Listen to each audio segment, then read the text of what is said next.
At approximately 3:30 p.m. on July 18, 2015, a resident of the 800 block of 6th Street in Charleston, West Virginia, was startled by the sound of a woman screaming emanating from the alleyway behind her home.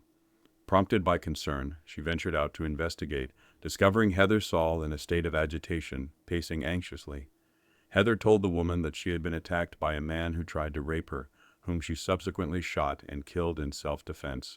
Welcome to Human Wreckage, a podcast that journeys into the twisted lives and darkest secrets of the killers who walk among us unseen, unnoticed, until it's too late. Some serial killers leave behind a legacy of fear, etched into the collective memory of a city, a state, or even a nation.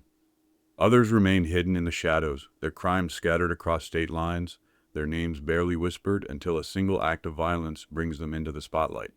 Neil Falls was one of those shadows. He was never convicted of murder. His name never made headlines the way others did. No courtroom spectacle, no media frenzy. But when he died in 2015, the truth began to unravel, and what lay beneath was a chilling portrait of a man who may have been far more dangerous than anyone ever knew. Falls was killed by a woman he had intended to murder, a woman who fought back and survived.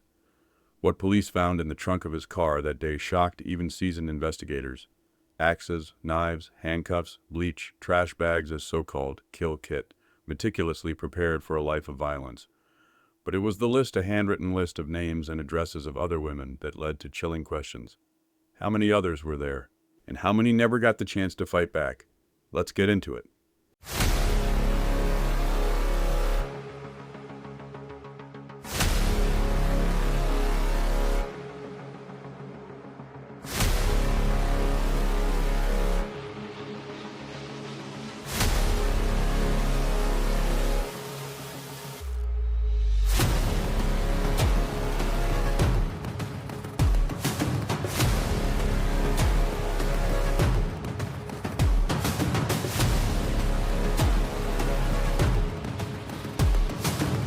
The resident immediately called 911, relaying Heather's distressing account to the operator.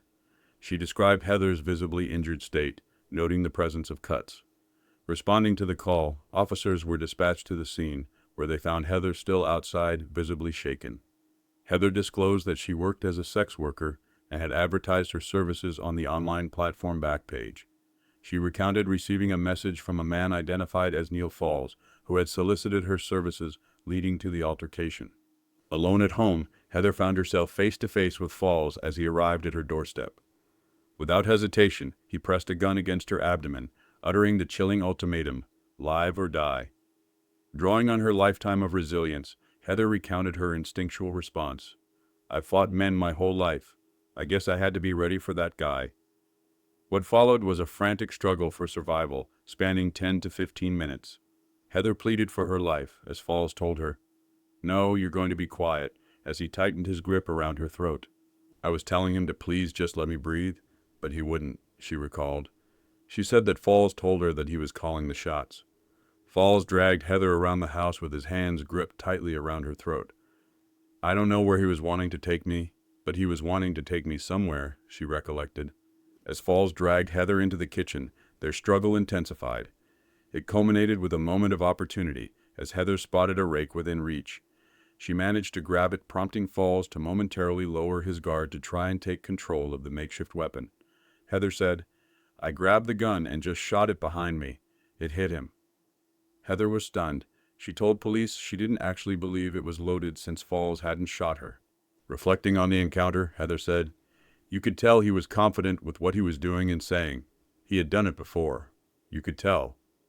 Falls was pronounced dead at the scene, and it was decided that Heather wouldn't be charged with any crime as it was a clear case of self-defense. However, the shooting would result in an investigation, but that investigation would be into Neil Falls.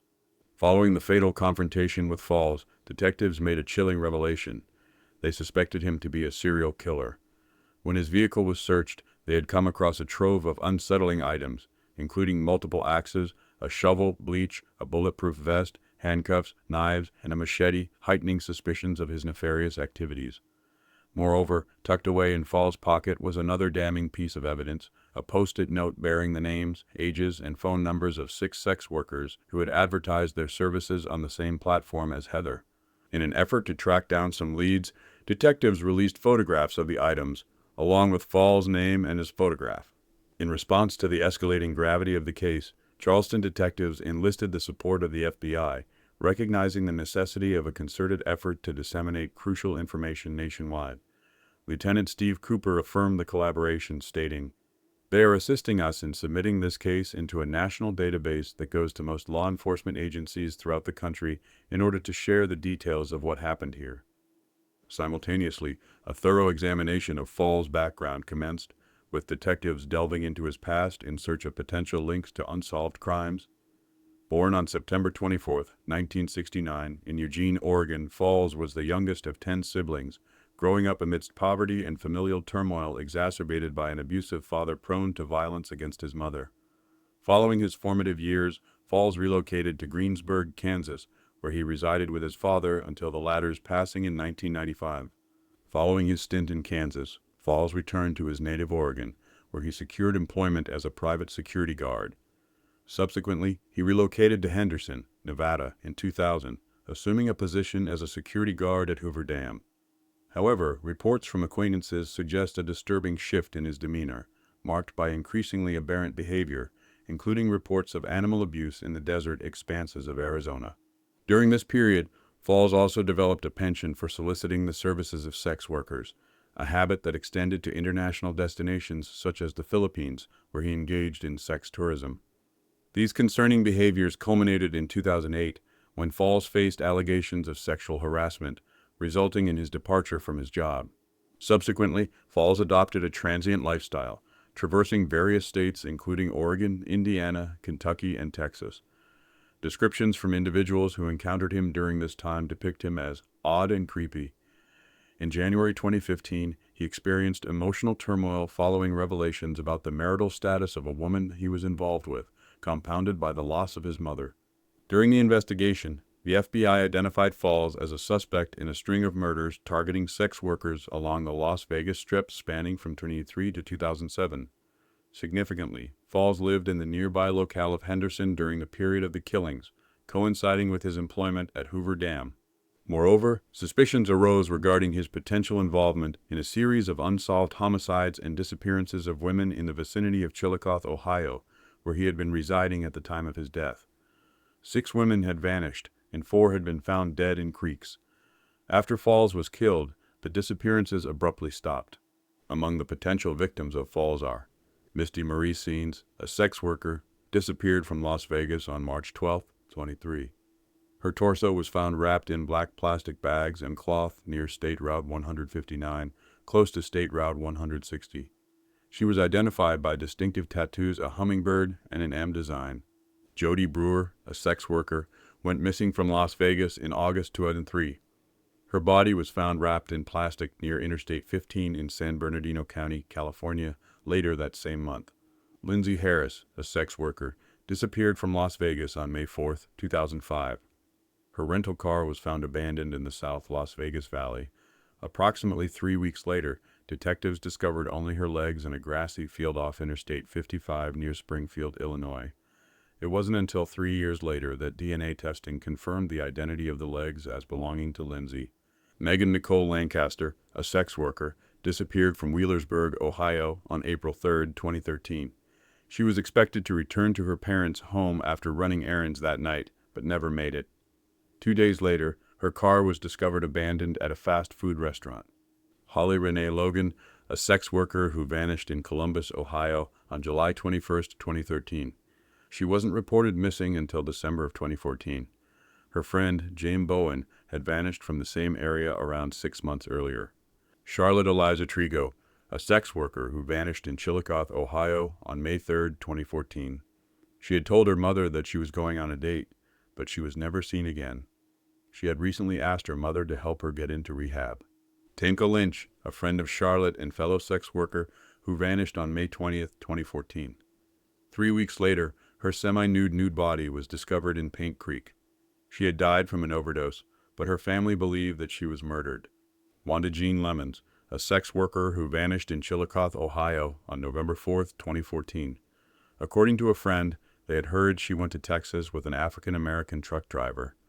According to her family, it was uncharacteristic of her to not call or visit. Shasta Heimrich was pregnant, the last time her family saw her in Chillicothe, Ohio, on Christmas Day of 2014. Her body was found in a river a week later. She had drowned and her death was ruled a suicide. Her friends and family refute this, saying she was a happy woman, especially about being newly pregnant. Tiffany Sayer, a sex worker who vanished in Chillicothe, Ohio, on May 11, 2015. Her body was found wrapped up in a tarp and discarded in a culvert-off cave road near the Ross and Highland County line. The breadth of Fall's travels, as evidenced by his numerous traffic violations in 16 states, suggests the chilling possibility that his potential victims could span across the nation. Despite being a prime suspect in a multitude of murders, the absence of concrete physical evidence has hindered efforts to definitively link him to crimes. In 2018, Falls came under scrutiny in connection with the I-70 murders, a series of killings that plagued the Midwestern United States in 1992. His residency in Kansas at the time of the murders, where one of the murders occurred, coupled with eyewitness accounts strikingly similar to his appearance, cast suspicion upon him. However, the lack of physical evidence thwarted attempts to establish a definitive connection between Falls and the string of homicides. We began this story with a man few had heard of: Neil Falls, a drifter, a quiet loner, a man whose past seemed unremarkable. But as we've uncovered over the course of this series, that silence was deceptive. Behind it, there were patterns, disappearances, unsolved murders, and a trail of women who vanished without a trace. Falls wasn't a household name. He didn't fit the image of the serial killer splashed across movie screens or tabloid covers. There were no courtrooms, no confessions, just a violent end and the contents of his car, a kill kit, a list of women's names, and a chilling sense of purpose. He moved across the country, never staying long, never drawing too much attention. But his travels mirror the footprints of unsolved cases. Women working on the margins of society, often in the sex industry, often ignored when they disappeared. Neil Falls knew this. He counted on it. And yet, despite all the evidence, despite the tools of torture, the handwritten list, and his history of violence, Neil Falls was never officially linked to a single murder. No charges, no trial, just silence. Except for one voice. Heather, the woman who fought back. The woman who ended his life, and in doing so, may have saved countless others. Her courage not only stopped a killer, it started an investigation. It gave detectives something to chase. It gave families of missing women a reason to hope for answers. It gave the dead a chance to be heard. In the end, this isn't just a story about Neil Falls. It's about the people he tried to silence.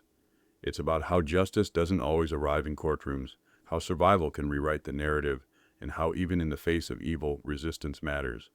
We may never know the full extent of Neil Falls' crimes, but what we do know is enough to remind us of something essential. Evil doesn't always come with warning signs. Sometimes it looks like a quiet man with a backpack and a story that doesn't quite add up. Thank you for joining us. Take care of yourselves.